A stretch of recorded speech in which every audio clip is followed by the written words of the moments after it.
the ancient blueprint. The library was colder than the rest of the castle. Its high, vaulted ceiling trapping shadows in its upper reaches. Bookshelves lined the stone walls, their wooden frames warped with age. The air carried a faint scent of mildew, ink, and decaying leather, a heady aroma that Alex would have found comforting in any other place. But here in Bran Castle, it felt oppressive. He ran his fingers along the spines of the books, most of which were covered in thick layers of dust. The titles were faded, some in Latin, others in Old Romanian. A few were bound in cracked, weathered leather, the kind of tomes that might crumble to ash if opened too hastily. Alex had spent hours poring over the collection, searching for anything that could shed light on the castle's mysteries. Most of the volumes contained dry accounts of feudal history, tax records, and the occasional religious text.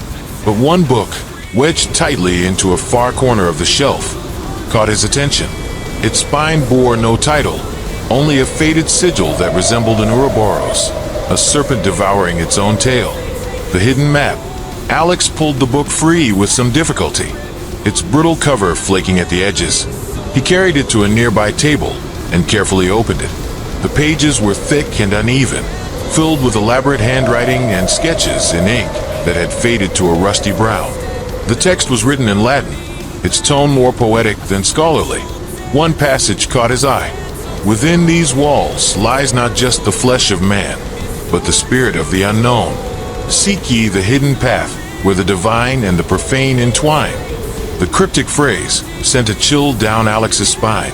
He flipped through the pages, his fingers brushing over intricate diagrams of the castle, each labeled with Latin annotations. One particular sketch made him pause. It was a blueprint of the castle, more detailed than any he had seen before. The diagram was old, clearly drawn before the castle's modern renovations. A network of hidden passages and concealed rooms was marked throughout, many of which didn't appear on contemporary maps. One room, in particular, caught Alex's attention.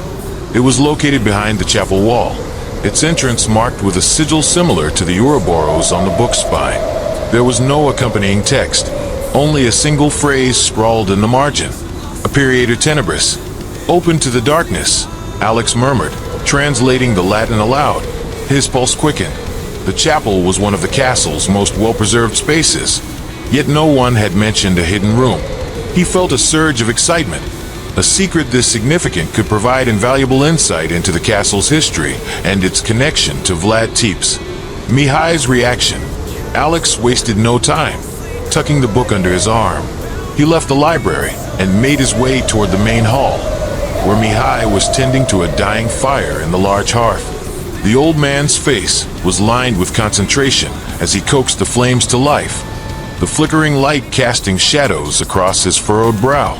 Mihai, Alex called, his voice echoing slightly.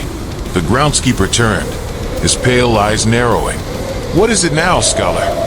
Alex placed the book on the table and opened it to the page with the blueprint. Look at this.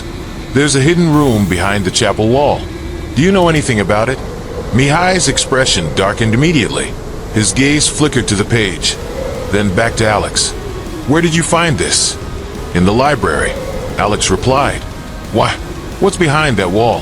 Mihai's jaw tightened. Nothing that concerns you. Alex bristled. Don't do that. Don't act like I can't handle the truth. I've come here to uncover the secrets of this place. And this, he gestured to the map, is clearly part of it. If you know something, tell me. The old man slammed the book shut with a sharp motion, the sound reverberating through the hall. Some doors are locked for a reason, Duma. That room has been sealed for centuries. Leave it that way. Why? Alex demanded, his frustration boiling over. What are you so afraid of? Mihai leaned heavily on his cane, his pale eyes blazing with an intensity Alex hadn't seen before. You don't understand. That room isn't hidden. It's imprisoned. What lies within was never meant to be found. Defying the warning. Mihai's warning only fueled Alex's determination. He waited until the old man retired to his quarters before gathering his flashlight, camera, and a notebook. The chapel was located on the east side of the castle, its modest stone interior a stark contrast to the grandiosity of the main hall.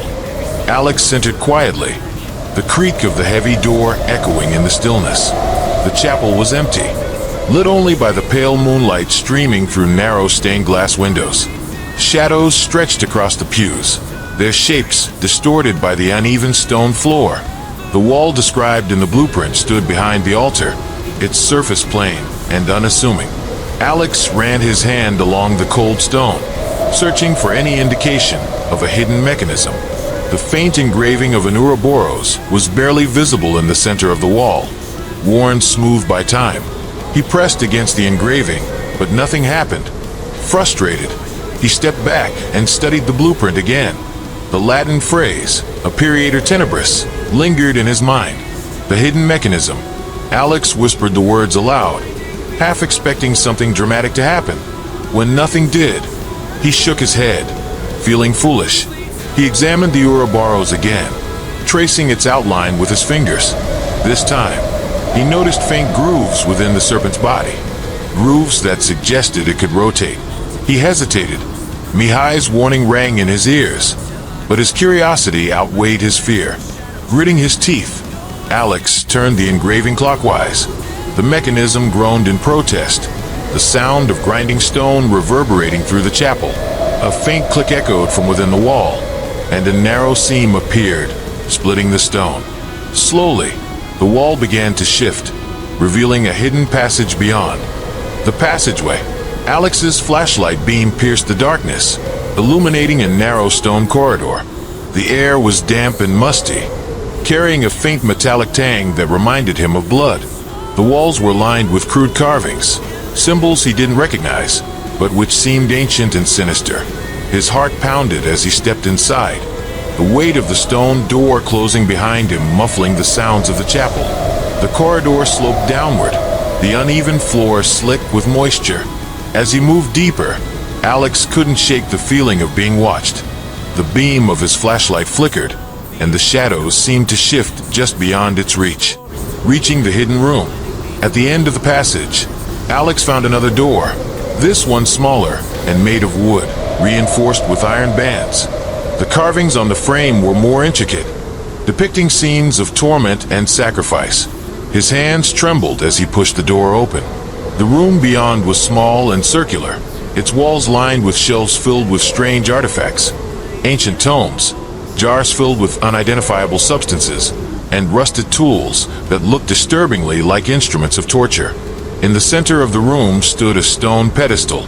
On it rested a small, ornate box, its surface inlaid with gold and etched with more of the strange symbols. Alex approached cautiously, the box drawing him in like a magnet. His flashlight flickered again, and for a brief moment, he thought he saw movement in the shadows. He reached out and touched the box. The moment his fingers brushed its surface, a low, guttural sound filled the room, like the groan of a waking beast. The air grew colder, and the shadows seemed to close in around him. A sudden presence. Alex turned, his flashlight darting across the room. For a moment, he thought he saw a figure standing in the doorway, a tall, gaunt shape with glowing red eyes. But when he blinked, it was gone. His breathing quickened as he turned back to the box. Something about it felt wrong, as though it were watching him, waiting for him to make a move. He hesitated, then opened his notebook and began sketching the symbols on the box, determined to document his discovery before touching it again. But the moment his pen touched the paper, the groaning sound returned, louder this time. And then, the door slammed shut. The discovery. Alex stood frozen in the small, circular chamber, the oppressive silence pressing down on him like a physical weight. The air was damp and cold, with a faint metallic tang that he couldn't ignore. His flashlight beam darted around the room, revealing walls covered in intricate carvings. The markings were strange and disjointed, spiraling symbols, jagged lines, and grotesque figures twisted into forms that seemed almost alive in the flickering light. At the center of the room stood the pedestal with the ornate box he had noticed earlier. But now, with the door slammed shut behind him, Alex's sense of foreboding had grown. The box seemed more than a simple artifact. It felt like the focal point of the room, its presence commanding attention. He took a deep breath, willing himself to stay calm. The room held answers.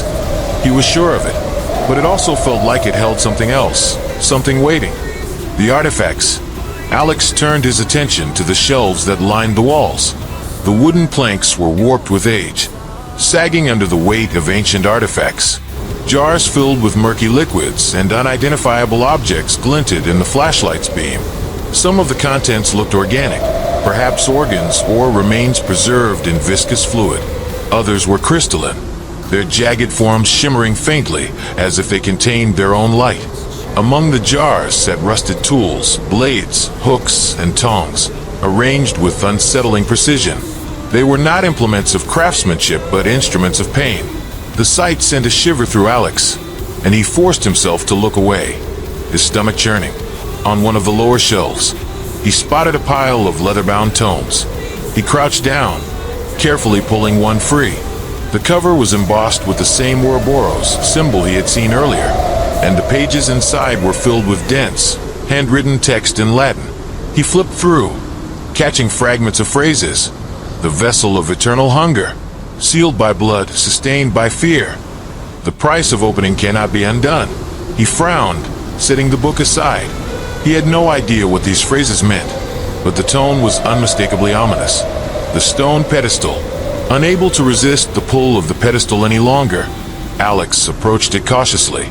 The box atop it was small, barely the size of a shoebox, and crafted from a dark, lacquered wood. Its inlays of gold and crimson seemed to pulse faintly, as if alive. He hesitated, reaching out a trembling hand to touch it. The air around the pedestal felt colder, the shadows in the room seeming to thicken as he drew closer. When his fingers finally brushed the surface of the box, a chill shot up his arm, and he pulled back instinctively, steeling himself. He leaned in to examine the carvings on the box. They matched the symbols on the walls, spirals, jagged lines, and grotesque faces contorted in agony. In the center of the lid, the Ouroboros encircled a small gemstone. It was deep red, almost black, and seemed to glimmer with an internal light. Bloodstone, Alex murmured, his breath fogging in the cold air. The word had appeared in the Latin fragments he'd read earlier, and something about it felt significant, though he didn't yet understand why. The diary. On the pedestal, next to the box, lay a book. Its leather cover was cracked and peeling, but the gold lettering on the spine was still legible. Anno Domini 1477. Alex's pulse quickened as he picked it up. The diary was old, older than anything else in the room. He opened it carefully, the brittle pages threatening to crumble under his touch. The handwriting inside was jagged and uneven, as though written in haste or under great duress. It was an old Romanian, but Alex had studied enough of the language's evolution to understand most of it. The first entry. The first entry was dated January 12, 1477. The blood court gathers tonight. The Count's thirst for power grows insatiable, and he will stop at nothing to claim dominion over life and death. They speak of a stone, the Bloodstone, that can bridge the divide between our world and the next. I fear what they intend to unleash. Alex's brow furrowed. The mention of the Bloodstone sent a jolt of recognition through him. It wasn't just a relic. It was the centerpiece of the rituals Mihai had warned him about. The next entries were equally disturbing. The sacrifices continue. The altar beneath the chapel runs red with their blood. The Count believes this will bring him immortality. But at what cost? The Watcher grows restless. Its presence is felt in every shadow, every breath of cold air. I tried to leave tonight, but the doors would not open. The castle holds us captive now, its stones thrumming with life. We are prisoners of our own ambition. The final entry. Alex flipped toward the end of the diary, the tone of the entries becoming more frantic as the pages progressed. The final entry sent chills through him. It is done. The Bloodstone has claimed its vessel, and the Watcher now walks among us. The Count is gone. No man can survive what I witnessed tonight, but his laughter lingers in the halls. We have sown the seeds of our damnation. To whoever finds this, leave this place. Do not look for answers. The Bloodstone's hunger cannot be sated. Alex sat back, his hands trembling. The words were clear warnings, but they only raised more questions. What had happened to the Count? What was the Watcher? And why was the Bloodstone so dangerous? A growing presence. As Alex set the diary down, the temperature in the room seemed to drop even further. His breath came in visible puffs, and the flashlight flickered again. He glanced around, the oppressive feeling of being watched returning in full force. The shadows on the walls seemed to shift and ripple, moving against the light. For a moment, Alex thought he saw shapes within them, twisted figures with hollow eyes and elongated limbs. The groaning sound he had heard earlier returned, louder this time, reverberating through the small chamber. He turned back to the pedestal, his eyes drawn once again to the Bloodstone. The gem in the center of the box seemed to glow faintly, its light pulsing in time with the groaning. "Am I disturbing something?" Alex muttered under his breath, taking a step back. Temptation and fear. Despite his fear, he felt an almost magnetic pull toward the box. It was as if the Bloodstone was calling to him, whispering in a voice too faint to hear but impossible to ignore. He reached for it, his fingers trembling as they hovered over the lid. He wanted to open it, to see the artifact described in the diary. Perhaps it would provide the answers he sought.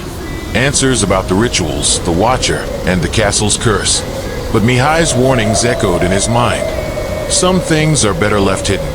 Alex hesitated, his hand shaking. He wasn't sure if it was courage or fear that ultimately stopped him. But he pulled back, leaving the box untouched.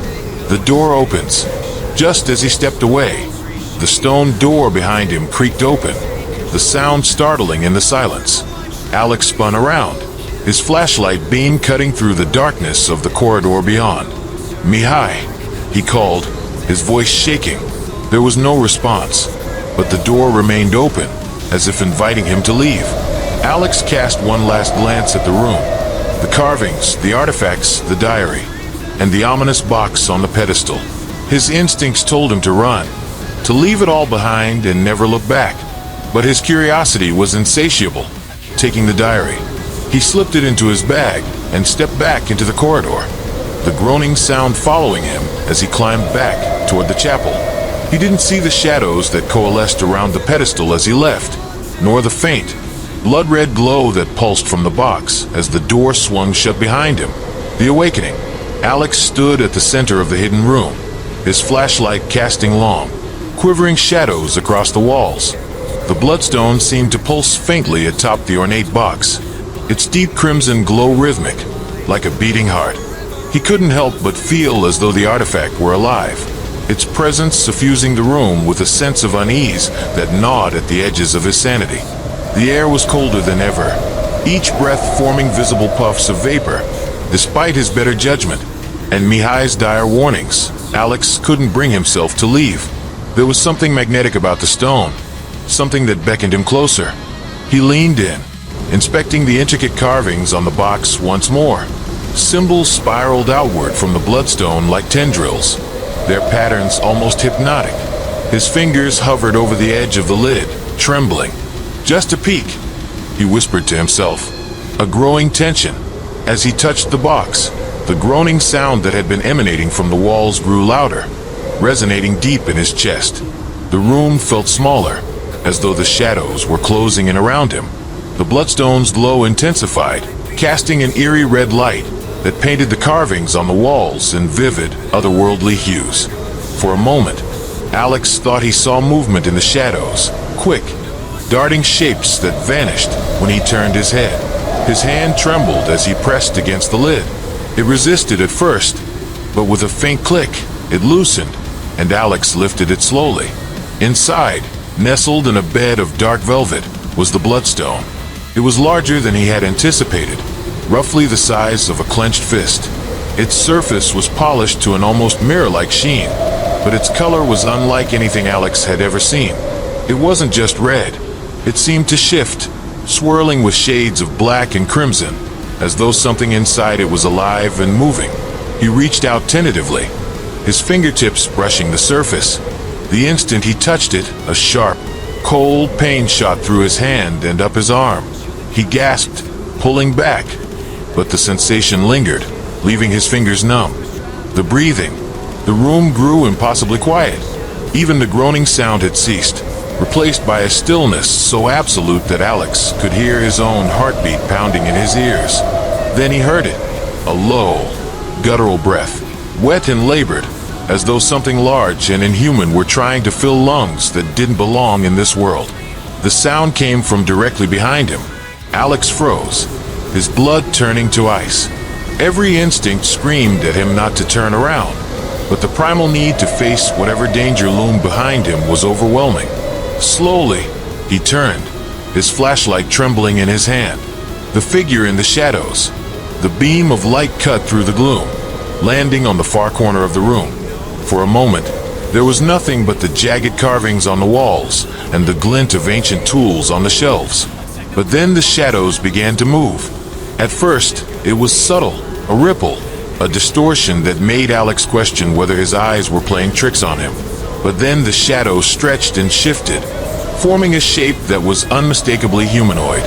It stepped into the light. The figure was tall and gaunt, its limbs unnaturally elongated, with claw-like fingers that scraped against the stone floor. Its skin was pallid and translucent, veins like black spiderwebs coursing beneath the surface. Its face was the most horrifying of all, a grotesque amalgamation of human and inhuman features. Its eyes glowed faintly red, burning with an intelligence that felt ancient and malevolent. The thing let out a low growl, its mouth opening to reveal jagged, uneven teeth. Paralyzed with fear, Alex couldn't move. He couldn't breathe. The creature's gaze held him in place, its glowing eyes locking onto his, as though peering into the very core of his being. The bloodstone, still clutched in the box, began to pulse faster, its light synchronizing with the creature's shallow, rasping breaths. What are you?" Alex stammered, his voice barely audible. The figure didn't respond. Instead, it took a slow, deliberate step forward, its claws scraping against the stone with a sound that set Alex's teeth on edge. The air in the room seemed to thicken, growing colder with each passing second. Alex's flashlight flickered, its beam growing weaker, as though the light itself were being consumed by the creature's presence. A desperate escape. The spell broke when the creature lunged. Alex stumbled backward, narrowly avoiding the swipe of its claws. The flashlight slipped from his grasp and clattered to the floor, its beam spinning wildly. Shadows danced chaotically across the walls as Alex scrambled to his feet. The bloodstone's glow intensified, casting the room in an eerie red light. The creature snarled, its movements unnaturally fluid as it closed the distance between them. Alex grabbed the flashlight and swung it toward the pedestal, the beam landing on the bloodstone.